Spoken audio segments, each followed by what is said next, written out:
Okay, I'm taking an extreme measure in avoiding debt and owing other people, but it works because I don't owe anybody.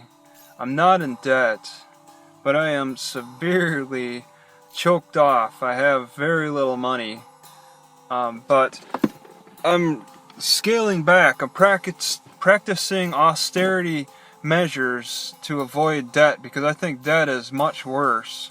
To go in that reverse order of having to owe somebody money is really a terrible feeling. I had to owe somebody money when I bought a house. I bought a house for like 60,000 back in '99, and then I owed the guy about 8,000 more, and I was in a hurry to pay him back. I mean, we figured out an amortization schedule, and I was double paying down. I was working really hard to pay off that debt. In a lot of ways, I was really motivated to pay off my debt, and I worked like harder labor jobs. Like I worked at UPS. I was going to school. I was really putting in as much effort as I could to make the money to pay off the debt. In a lot of ways, that's kind of a motivator, but I don't really like that motivator. I prefer the money to work for me and not against me. When it works against me, it makes me want to work harder. I think corporations want people like that. They especially want people like that for sales.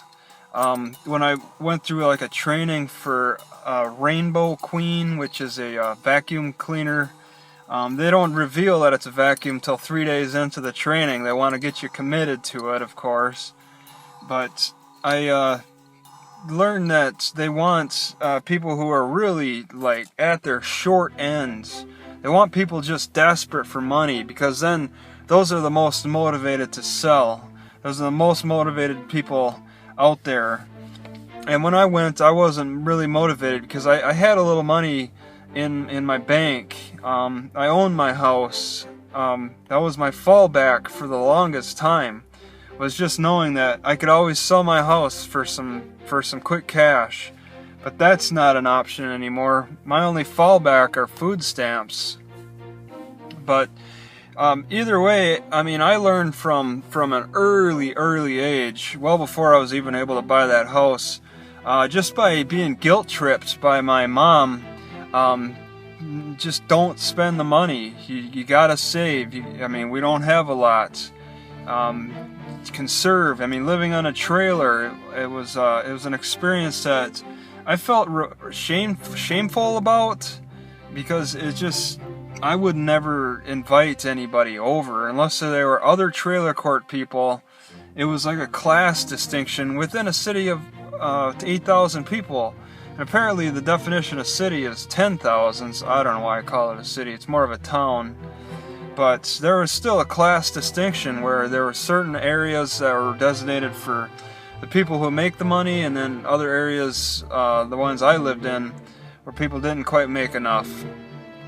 And I learned from an early age to get used to being poor, to conserving money, and it was a mindset for me that really I just worked on as hard as I could. When I was living in that trailer court, I put money in a CD, and I was so proud of that little stupid CD. I had $1,500 in that, and that was late 80s. I'd keep it under my pillow and just think, hey, every day it's making me a few cents more. And that's the crazy thing about this YouTube thing is, I'm only making pennies on it, and I'm just thinking, every day it's, more pennies. And I'm just not, it's really hard to think the big picture, I like that this money thing, these videos kind of pay for themselves. That really seriously motivates me. Hourly wage work doesn't motivate me, but I'm so foolishly focused on this videos making pennies for me. I'm really not making enough at all. I'm still losing money, and it's a weird focus I've gotten into. But I stay out of debt. That's the important thing, I guess.